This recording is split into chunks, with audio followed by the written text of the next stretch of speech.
కల్బుర్గిలో AIADMK party cadre గాని ఉండలేదు శశికళ పన్నీర్ సెల్వం మద్దతుదారులు గాని పెద్ద ఎత్తున ఆయన నివాసానికి తరలివచ్చి మద్దతు తెలుపుతున్నటువంటి పరిస్థితి కనిపిస్తూ ఉంది.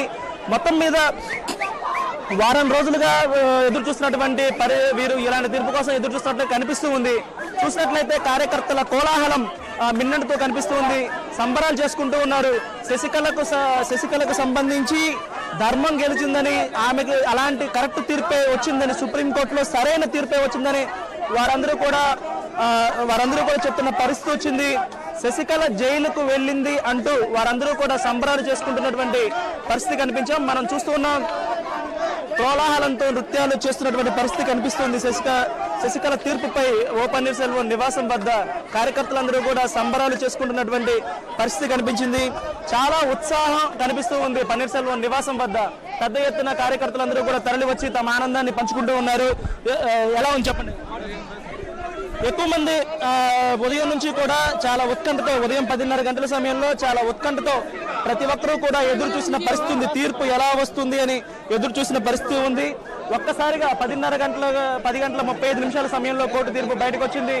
ఒక్కసారి ఇక్కడ సంబరాలు మిన్నుమోగాయి. ప్రస్తుతానికైతే పన్నీర్ సెల్వం నివాసం నుంచి బయటకు రాలేదు. ఆయన కోసం ఎదురు చూస్తున్నటువంటి పరిస్థితి ఉంది. పన్నీర్ సెల్వం నివాసం నుంచి మరికొద్దిసేపట్లో బయటకు వచ్చి మీడియాతో మాట్లాడనున్నారు. ప్రస్తుతానికైతే కోలాహలం కనిపిస్తూ ఉంది. ప్రజలందరూ కూడా సంబరాలు చేసుకుంటూ ఉన్నారు. చెప్పండి, ప్రస్తుతం కోర్టు తీర్పు మీరు ఎలా ఏమనుకుంటున్నారు? தர்மத்தின் வாழ்வுகளை சூதுகமும் தர்மம் மறுபடியும் வெல்லும் என்ற குற்றம் செய்தவர்களுக்கு தண்டனை இதுதான் அப்படி என்பதை இது கோர்ட்டு தெரிவித்திருக்கிறது. இது தமிழக மக்களுக்கும் அவர் ஓபிஎஸ் ஐயா அவர்களுக்கும் அவருடைய இதுக்கு ஏற்ப இந்த தீர்ப்பு அமைந்திருக்கிறது. நிரந்தர முதலமைச்சராக ஓபிஎஸ் ஐயா அவர்கள் இருப்பார்கள். தமிழக மக்கள் அதற்கு துணை இருப்பார்கள்.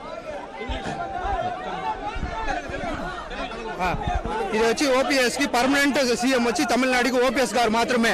దాంట్లో మారు ఇదే లేదు. శశికళకి ఇది ఎప్పుడో మాకు తెలుసు. అందుకే జేషన్ ఓపీఎస్ స్ట్రాంగ్ గా ఎత్తినారు. ఇది ఈ కేసుల నుంచి తప్పేదానికి వైపే లేదు. ఇప్పుడు నెక్స్ట్ కమిషన్ శశికళకి ఇది నెక్స్ట్ స్టార్ట్ అయింది. నెక్స్ట్ కమిషన్ అమ్మ చచ్చిన దాంట్లో, చనిపోయిన దాంతో ఏమేమి దొంగతనం జరిగింది అవన్నీ బయట వస్తుంది ఒకటిగా. ఎమ్మెల్యేలు అందరూ కూడా ఇప్పుడు వచ్చే అవకాశం కనిపిస్తుంది. ఇప్పుడు ఎమ్మెల్యేలు 50 మెంబర్స్ ఆల్రెడీ ఓపీఎస్ దగ్గర మాట్లాడేసినారు. అందువల్ల ఉన్నారు.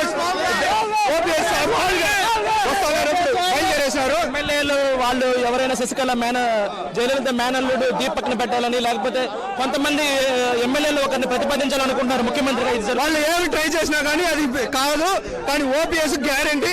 దాంతో అన్ని కేసులు మేము స్టార్ట్ చేయబోతాము. ఓపీఎస్ సార్ నిన్నే అనౌన్స్ చేసినారు.